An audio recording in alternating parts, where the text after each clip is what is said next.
We're going to go ahead and start off with a little bit of our shock oil on our fingers. Let's go ahead and rub some in and grab your boot, and we're just going to put a very small amount, just kind of work it into the end to the tip of the boot, and then use your fingers and just put a little bit around the top portion of the boot. Some people do this, some don't. I just find it makes it a little bit easier. And I'm going to go ahead and do the same on the other one since our fingers are already saturated here.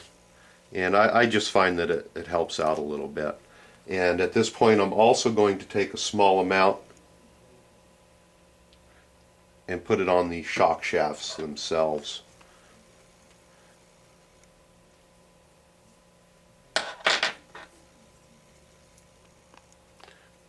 Just like so.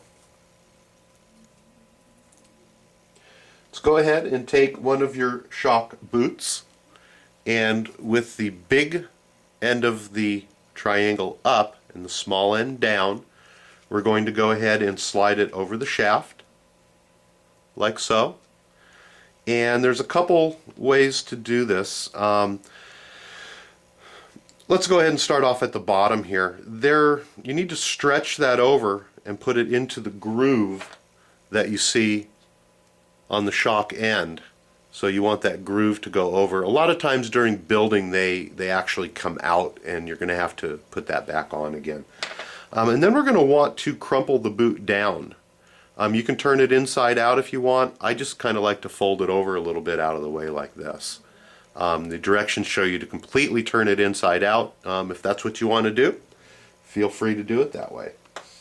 We're going to go ahead and repeat the process on the second side here.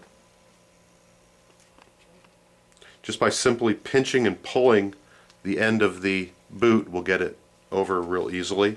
And again, I'm just going to scrunch this down and turn it a little bit inside out so it stays. Just like so. We're going to go ahead and insert the ball into the end of the shock shaft. We're just going to use a pair of pliers to do this like we have in several other tutorials. And again, it's a pretty simple process. We're going to repeat that on both sides.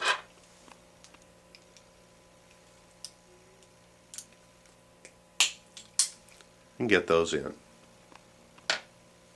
Let's go ahead at this point and grab the bottom cap assemblies that we worked on earlier.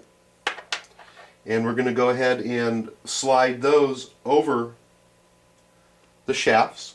At this point, I actually like to put a liberal amount of fluid on the shock shafts, and then also concentrate and put a lot on the threads.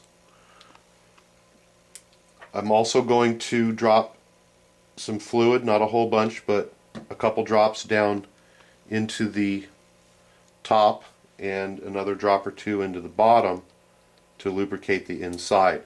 What we don't want to happen is as we push the shaft through, for it to catch on a dry portion of those silicone gaskets and to rip and to tear them.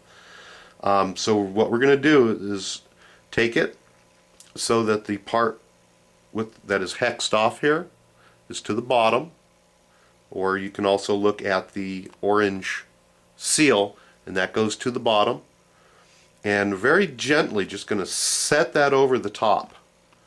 And you don't want to just shove it on, because you'll rip those gaskets and you'll get leaking. So you want to put that on and just very gently go ahead and wiggle. You can even screw a little bit if you want to get it pushed on and past those gaskets, and then go ahead and slide those down just like so.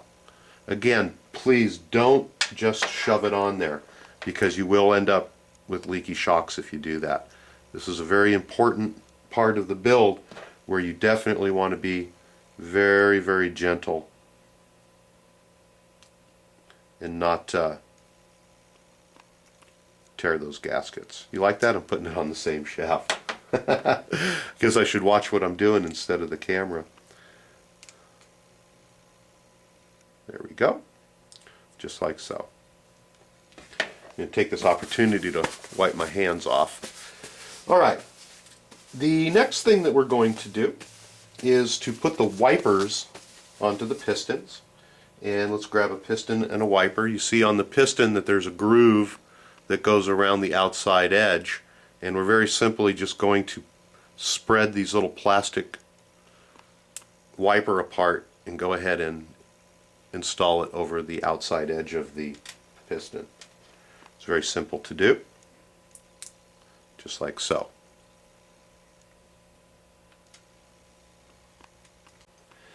Okay, from here we're going to go ahead and take one of our shafts and one of the small metal washers, and we're going to go ahead and slip that over the shaft, just like so, and it's going to ride on this little top ridge right here.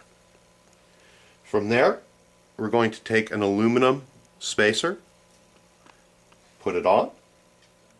We're going to slide one of our pistons over the spacer, put down one more metal washer, and then install the nut on top, just like so. We are going to need to tighten this nut. Let's grab your orange wheel wrench that came with your kit, and if you look on one side of it, here is an area where this actually slides in and it holds it.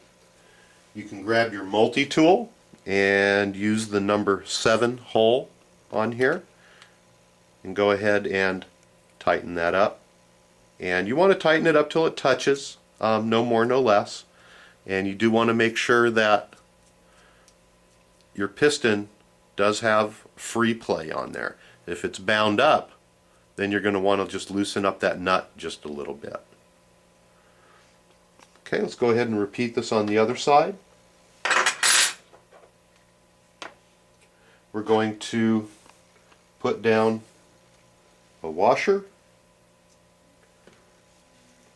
a spacer, a piston, a washer, and a nut. Slide it into our tool.